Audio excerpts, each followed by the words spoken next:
Bonjour à vous. Ce matin, je vous propose de prendre un temps pour réaliser la grandeur de Dieu. Tout d'abord, on peut réaliser sa grandeur par l'immensité de sa création. Nous avons le psaume 19, verset 2 qui nous dit « Le ciel raconte la gloire de Dieu et l'étendue révèle l'œuvre de ses mains. » Amen. Pour se donner une idée, vous savez, on habite sur cette Terre qui fait partie d'un système solaire qui est composé de 9 planètes.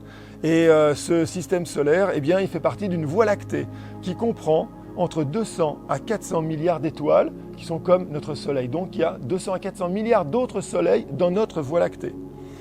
Et environ 100 milliards de planètes dans cette voie lactée. Et ça, c'est uniquement pour notre galaxie qui est estimée à un diamètre de 120 000 années-lumière.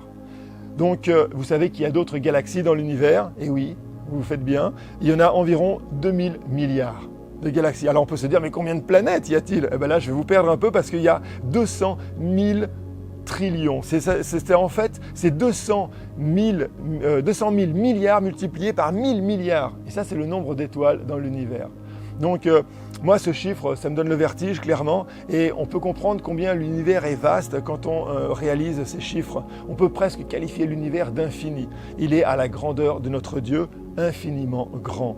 On ne peut qu'être en admiration par tant de puissance et d'immensité.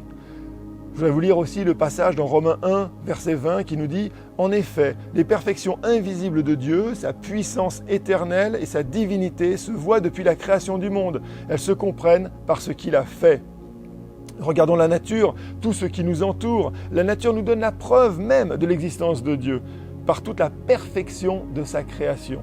Dans le Proverbe 3, verset 19, nous lisons « C'est par la sagesse que l'Éternel a fondé la terre, c'est par l'intelligence qu'il a affermi les cieux.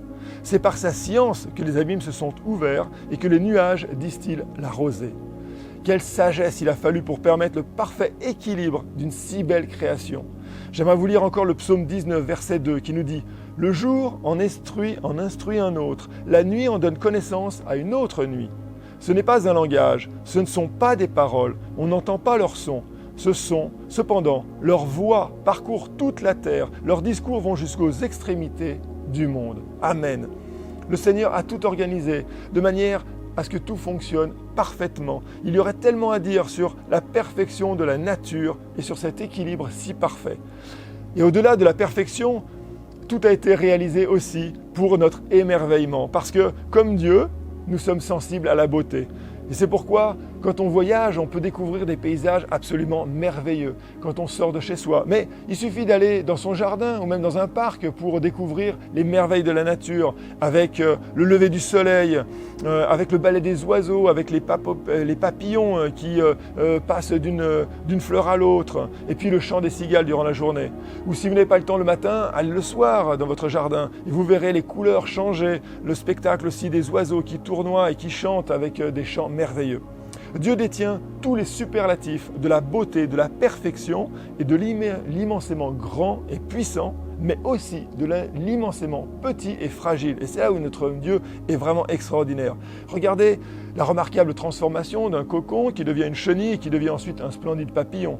Regardez les microcosmes qui vivent sous nos pieds, qui travaillent pour améliorer notre qualité de vie, en purifiant l'eau, en fertilisant la terre, en fabriquant l'oxygène. Regardez la migration des oiseaux sur des milliers de kilomètres.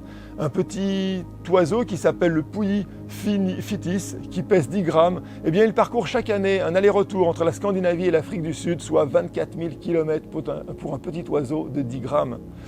Et regardez aussi l'ADN qui est contenu dans toute l'information génétique de tout être vivant. Par exemple, le corps humain est constitué de 60 puissance 13 cellules. Si l'ADN de toutes ces cellules, au lieu d'être replié et étroitement serré dans les chromosomes, était mis bout à bout, eh bien, en fait, il pourrait couvrir la distance de la Terre-Lune 300 000 fois. Dans le noyau de chaque cellule humaine, l'ADN est composé de 3 milliards de paires de bases. La disparition d'une seule des bases de cette chaîne peut déclencher une maladie. Donc, on voit combien il y a une perfection dans l'équilibre de la création de notre Dieu. Je vous parle de cela pour que l'on puisse réaliser la puissance, la sagesse, la connaissance et l'intelligence de notre Dieu. Mais cela ne s'arrête pas là, car ce Dieu si incroyable est venu se livrer pour nous. Il a envoyé son Fils afin de prendre notre condamnation de pécheurs. Puis il a envoyé son esprit pour qu'il vive en nous. Il a fait de nous ses enfants. Alléluia. Ce Dieu si extraordinaire est celui qui vit avec nous chaque jour si on l'invite à faire partie de notre vie. Il est accessible pour tous ceux qui désirent le connaître. Une simple prière suffit pour accéder à l'avenir merveilleux que Dieu nous a préparé. Vous serez d'accord avec moi que l'on ne peut pas douter d'un tel Créateur et d'un tel Seigneur. Ce matin encore, réjouissons-nous d'avoir un Dieu si grand et si bon envers nous. Glorifions-le pour qui il est et tout ce qu'il va faire encore dans notre vie. Soyons confiants en ce qu'il va faire pour nous et soyons remplis de joie et d'espérance d'être appelés ses enfants. Soyez bénis.